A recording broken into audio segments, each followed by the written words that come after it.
Hello, Math 133 students. In this problem, I'm going to help you with 3.3, number 3. Now, number 3 is the part or the problem it would be in the textbook. If you opened up either the physical book or the online textbook to that section of homework, you would see it was number 3. But where it shows up in your homework set will actually vary from semester to semester, section to section, so don't worry about it. But it's 3.3, number 3 in the top left corner. And you can see this problem is going to ask us to find the midpoints and then the mean and standard deviation. I'm not going to do this particular problem. I'm going to do the example that works a lot like it. All right, so I'm going to have a data set that's going to be made into a table. So I'm going to click on the icon to view that data set. And I can see there it is. I have all these different degrees and frequencies. And to make things easier for myself, I'm going to copy that data set into another program. Now, of course, if you want, you could write it all down on a sheet of paper. Nobody's stopping you. But it's actually a little bit easier for me for the purpose of making a video to open it in Excel. So that's the way I'm going to open it. But again, feel free to write it all down on a sheet of paper if you so desire. And I'm going to enable editing. Although I will say Excel is pretty easy for doing this kind of thing. It's kind of a nice program for this. All right, there we go. Oh, and to make that happen, I clicked on home, made it a larger size font so I could see it all. Matter of fact, I want to go even larger than that. I'm going to go 24. And then I just highlighted on column A and B by using my left mouse button and kind of dragging it over. And then I moved the cursor kind of halfway between the A and the B till it turns into this kind of double-sided arrow thing.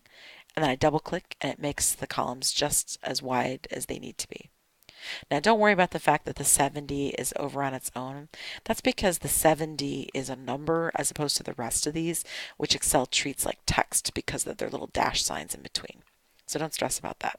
And if you're working on paper, then you really don't have to worry about it because you can write it how you like.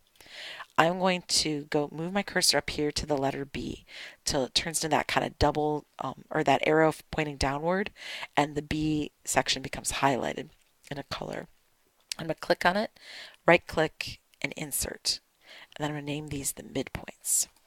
There they are. And this is just for my own writing purposes. You can also write it all on a sheet of paper. A-okay.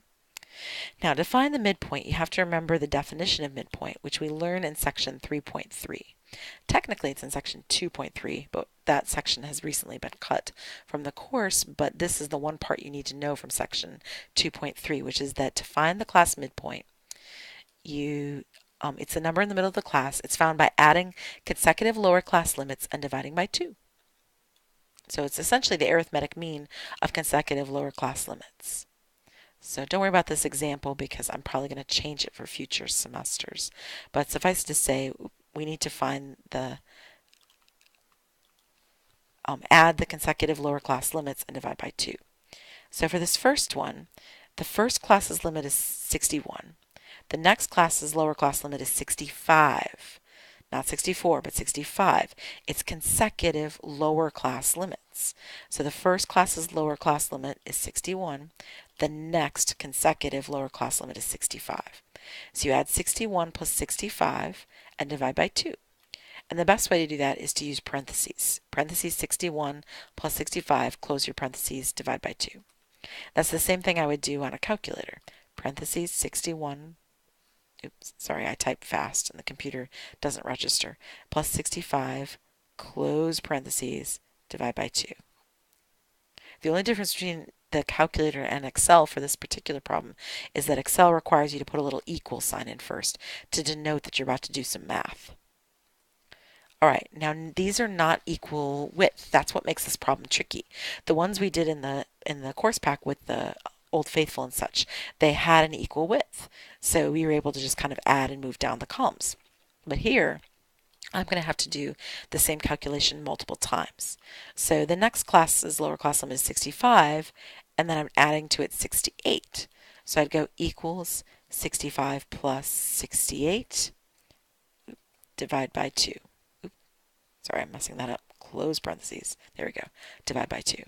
Enter. And then I would do it again. Equals, okay, so 68 was the start of this class. 70 is the next class's lower class limit. Technically, it's the only limit, but whatever. And then divide by 2. enter. Now I'd take 70 plus 71. That's the next class's lower class limit. And divide by 2. Oops. Sorry, I messed that up. That's okay. All that happened there was that since the 70 was on the left, the 70.5 thought it had to be as well. I mean, if worse comes to worse, you can make the whole column in the middle, and then you don't have to worry about it. But I'm just fiddling around with the locations in the cell because that's the kind of thing that bugs me. All right, so this class is lower class limit. See, I got distracted. So now you got to remember back to what we're doing. 71 is this class. 73 is the start of the next class. So this would be equal to 71 parentheses. Don't forget your parentheses. 71 plus 73. Close that parentheses, divide by 2. All right, now this one would be 73 plus 77. So equals 73 plus 77, divide by 2. All right, now the last one is the tricky part. See, the thing is that you don't have another class, but you know based on the pattern of what you're seeing that whatever the next class would be, it would be 81 to something, right? 81 dash, dot, dot, dot. We don't know the other number. But we know it's got to be 81 because all the rest of these went up by 1. Even the 70. 70 is 1 higher than 69. 71 is 1 higher than 70. So it's going up by 1 right there. So what you would do for this last class is think, okay, I would take 77 and I'd add to it this fake number, 81, close my parentheses, divide by 2. Because 81 would be where that fake next class would start. It doesn't really exist, but I know where it would begin. And there I have all my midpoints. All done. And I also have all the frequencies, which is going to be super helpful because it wants to know not only the table, which we just found, right? We found the midpoints, no worries. But now we have to find the mean and the standard deviation. Well, we don't need to do this whole table business for that, although you could in Excel if you wanted to. But we could actually use our calculators for that. So we go to Stat, we go to Edit, which is number 1. You go up and clear, enter. Don't delete, clear. And now in this particular column, we are going to type all of those midpoints. So let me hide this display and make this smaller so I can actually see what I wrote for Excel. And again, if you have this Excel component on another sheet of paper, that will very much help you. But all you really need is 63, enter, 66.5, enter, and so on. Right? You work your way down the column, typing every midpoint. And then you go over to the right to arrow key, and then you type in the frequencies, 29, 73, and so on. And then you use the one variable stats feature, 44 there. Use the one variable stat feature. So let me make this bigger again. So there you go. So you can see it should match the table and the frequencies. Your frequencies are in L2 always, and your midpoints are in L1. So we go to Stat, move to Calculate this time, choose number 1, one variable stats, and you don't want to just choose L1. Your list is not just L1 because L1 is where the midpoints are, but you have to tell it the frequency list, which is in L2, second 2. Now keep in mind that little trick of getting your frequency list going, getting your freak on, so to speak, that only happens in 2 sections in the whole course, 3.3 and 6.1. So if you're not in those sections, you should not have a frequency list.